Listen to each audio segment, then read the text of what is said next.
دولت تیری عزت میری، دولت تیری عزت میری، دنیا تیری جنت میری، ہاں دنیا تیری جنت میری۔ سن لے او زمانے، ہم ہیں حیدر کے دیوانے، ساری دنیا تمہاری، علی والا علی والا، ساری دنیا تمہاری، اور ہمارا علی والا علی والا۔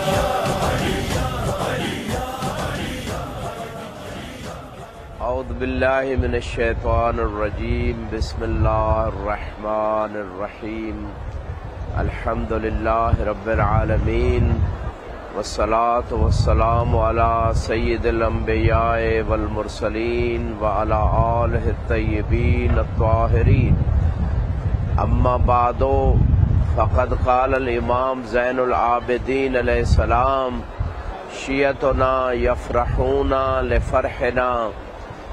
امام زین العابدین علیہ السلام ارشاد فرماتے ہیں کہ ہمارے شیعہ ہماری خوشی میں خوش ہوتے ہیں۔ آج 13 رجب المرجب ہے، امیر المومنین علی ابن ابی طالب علیہ السلام کے حرم سے آپ کی خدمت میں ہدیہ تبریک پیش کرتے ہیں اور پروردگار سے دعا گو ہیں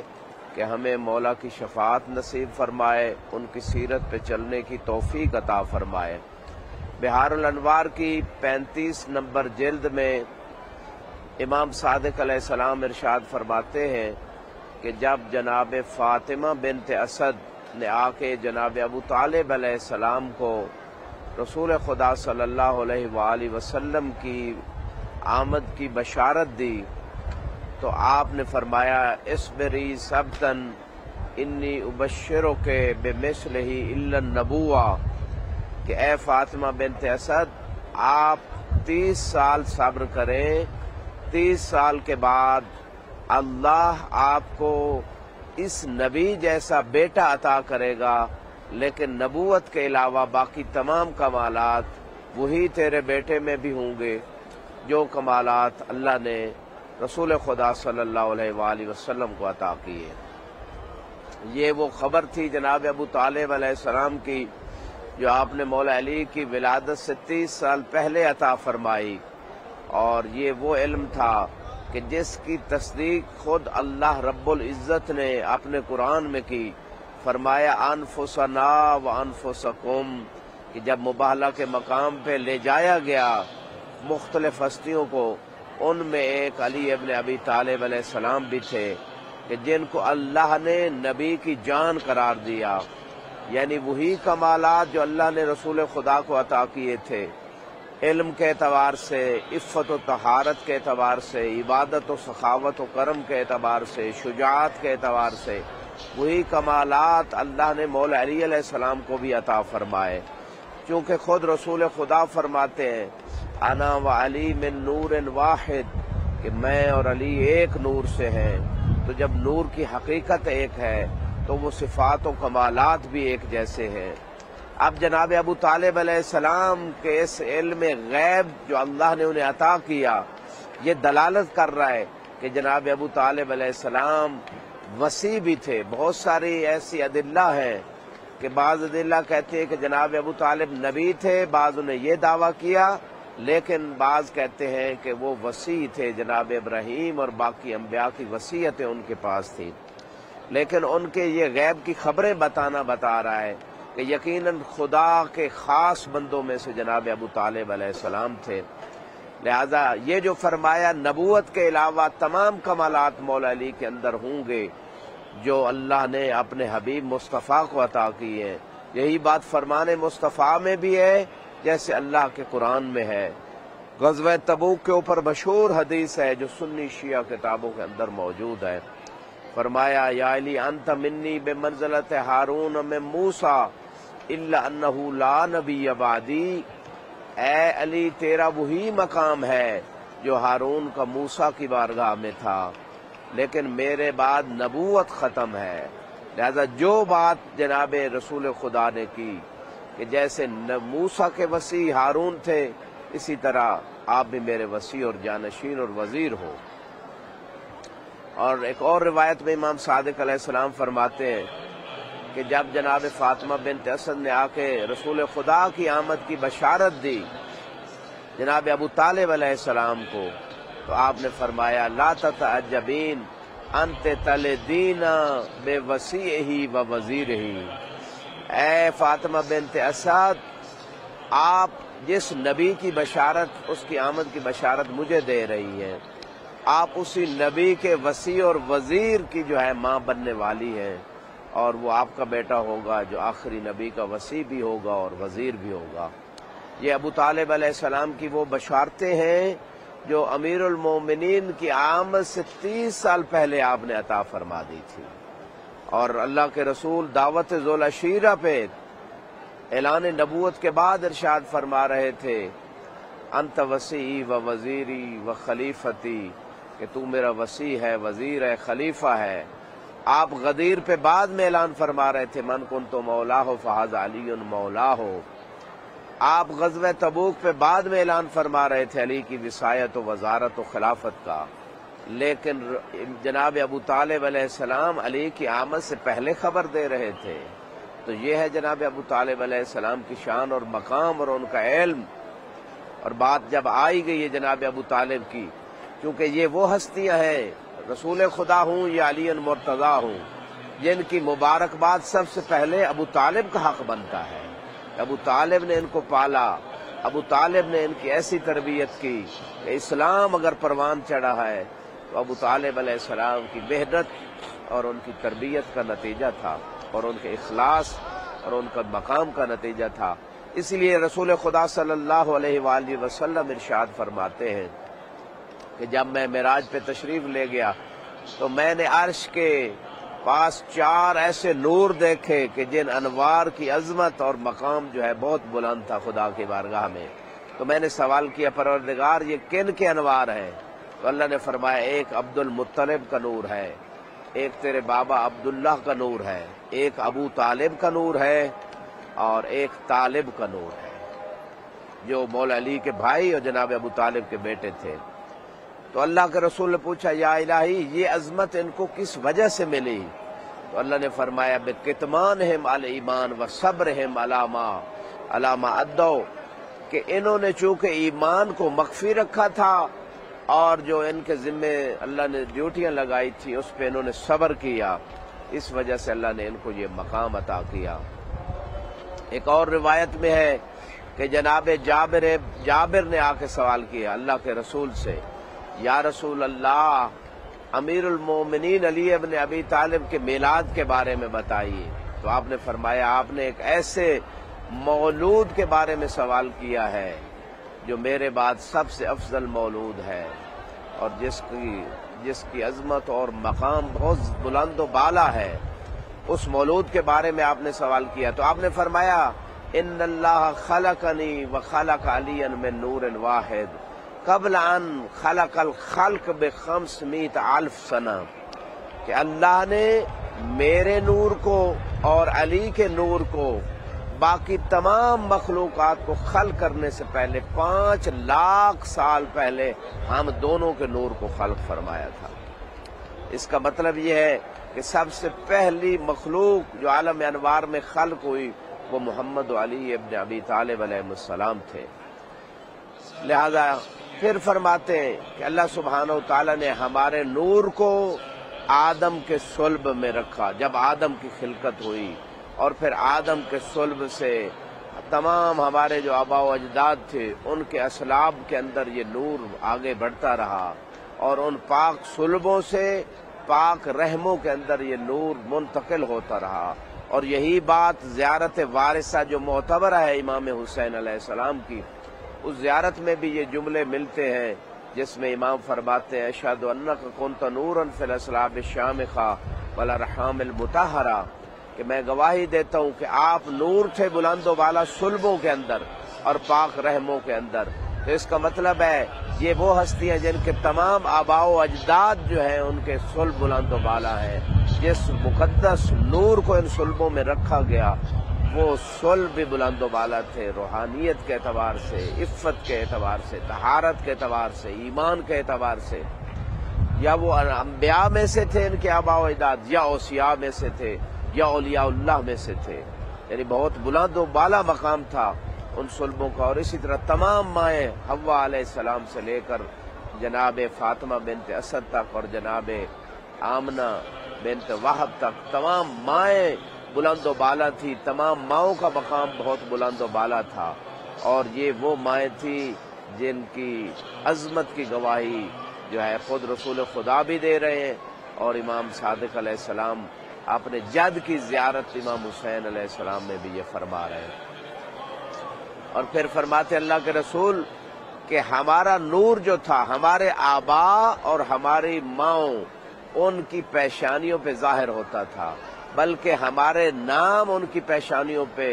نور سے لکھ دیے جاتے تھے، اور ہم ان بلند و بالا صلبوں کے اندر اللہ کی تسبیح کرتے تھے۔ اور ہمارا یہ نور چلتے چلتے جب عبد المطلب تک پہنچا تو پھر اللہ نے اس نور کو دو حصوں میں تقسیم کیا، ایک نور جناب عبداللہ کی صلب میں گیا، اور ایک نور علی کا نور جناب ابو طالب علیہ السلام کی صلب میں گیا۔ لہذا اس نور کی جب دنیا میں آمد ہونے لگی اس وقت بھی کیا کرامات ظاہر ہوئی کہ جو ہی یہ نور جناب ابو طالب کی صلب سے جناب فاطمہ بنت اسد کے رحم میں پہنچا تو روایت کہتی ہے کہ مکہ کے اندر ایک زلزلہ آیا، اور تمام اہل مکہ جو تھے وہ پریشان ہو کے ابو قبیس کے پہاڑ کی چوٹی پہ پہنچے اور اپنے بتوں کو اور خداؤں کو پکارنے لگے۔ دیکھا کہ کوئی فائدہ نہیں ہو رہا، پتھر ٹوٹ کے گر رہے ہیں، زلزلہ ختم نہیں ہو رہا، بت منہ کے بل گر گئے۔ تو اس وقت جناب ابو طالب علیہ السلام ابی قبیس کے پہاڑ کی چوٹی پہ پہنچے، اور وہاں پہنچ کے آپ نے جو اعلان فرمایا تمام قریش مکہ سے فرمایا کہ اس رات اللہ نے ایک نئی خلق جو ہے اس کو خلق فرمایا ہے، اور یہ وہ عظیم خلق ہے کہ اگر تم فرمایا ان لم تقروا بولایتہ ولم تشہدوا بامامتہ ولم تطیعوہ، کہ اگر اس مخلوق کی اگر آپ لوگوں نے اطاعت نہ کی اور اس کی ولایت کا اقرار نہ کیا اور اس کی امامت کی گواہی نہ دی تو کبھی بھی تم اس مکہ میں اور اس تہامہ میں نہیں رہ سکتے، اور یہ زلزلہ اور اس پریشانی سے کبھی نجات نہیں پا سکتے۔ تو سب قریش مکہ نے کہا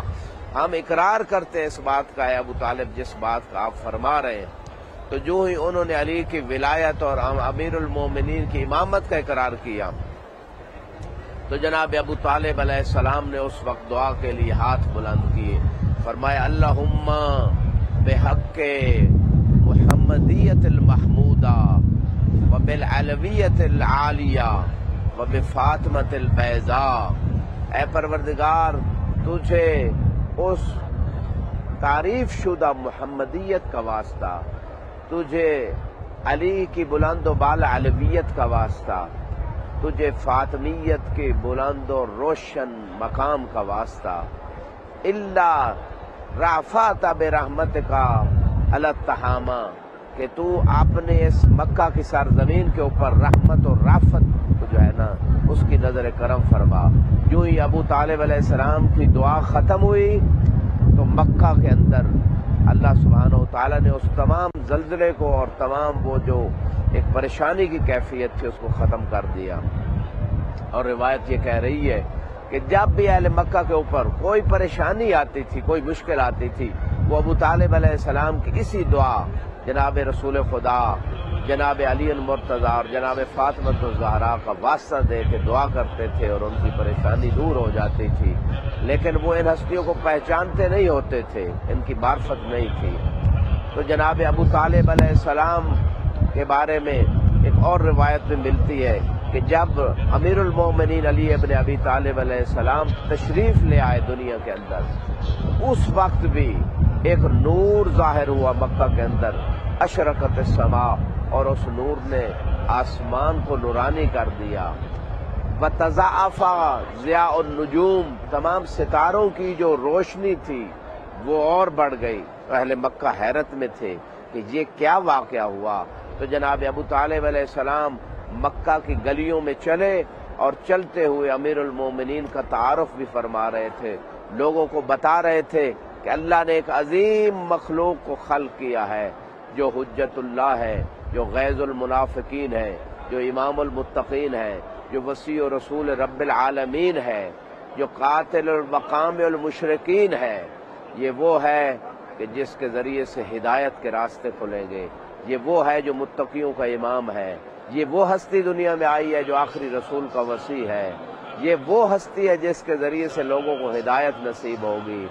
یہ وہ ہے جو کافرین اور مشرکین کو کلا کما کرنے والا ہے، یہ وہ ہے جو منافقین کے اندر غیظ ڈالنے والا ہے۔ لہذا مولا علی کے فضائل جناب ابو طالب سنا رہے تھے، اور مبید الشرک والکفر ہے، مبید الشبہات ہے، شبہات کو ختم کرنے والا ہے، شرک کا کلا کما کرنے والا ہے۔ جناب ابو طالب علیہ السلام نے جب یہ سارے کمالات و مقامات مولا علی علیہ السلام کے جب بتا دیے اہل مکہ کو اور سنا دی اور ساری رات سناتے رہے، میں یہاں پہ ایک جملہ کہنا چاہتا ہوں، کیا کہنے جناب ابو طالب علیہ السلام کے علم و معرفت کے جو اللہ نے ان کو عطا کیا تھا، اور یہ ان کی عظمت کے اوپر دلیل ہے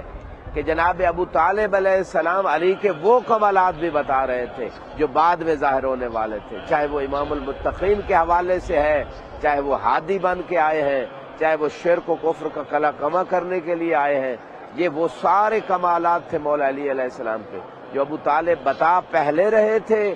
اور یہ رونما بعد میں ہونے والے تھے۔ اس کا مطلب ہے ان تمام ادلہ سے ہم یہ کہہ سکتے ہیں کہ ابو طالب علیہ السلام کے پاس وہ علم تھا جو علم الہی ربانی علم ہوتا ہے، جو خدا کی طرف سے ہوتا ہے، یعنی وہ اس بات کے حقدار تھے کہ انہیں وسیع کہا جائے، کسی سابقہ انبیاء کی وصایت ان کے پاس تھی، اور ان کا جو مقام جناب ابو طالب علیہ السلام کا ایک الگ موضوع ہے، ان کی عظمت، ان کا مقام۔ امام رضا علیہ السلام فرماتے ہیں کہ جو ابو طالب علیہ السلام کے ایمان پہ ایمان نہیں رکھتا اس کا اپنا ایمان نہیں رہتا۔ لہذا یہ وہ عظمت ہے جناب ابو طالب علیہ السلام کی کہ جیسے علی کے بیٹے کل ایمان پہ اگر کوئی ان کی ولایت و امامت پہ عقیدہ نہیں رکھتا اس کا کوئی عقیدہ قبول نہیں ہے، اور یہ اللہ کے رسول نے فرمایا ہے، ان اللہ لا يقبل ایمان عبد حتی یقر بولایتک ویتبرأ من اعدائک۔ اے علی، کسی بندے کا اللہ کوئی ایمان قبول نہیں کرے گا یہاں تک کہ وہ آپ کی ولایت کا اقرار نہ کوئی بندہ کر لے اور آپ کے دشمنوں سے بیزار نہ ہو جائے۔ اسی طرح ابو طالب علیہ السلام کا مقام امام رضا بتا رہے، جس بندے کا ایمان ابو طالب پہ ایمان نہیں ہے اس کا اپنا ایمان نہیں ہے۔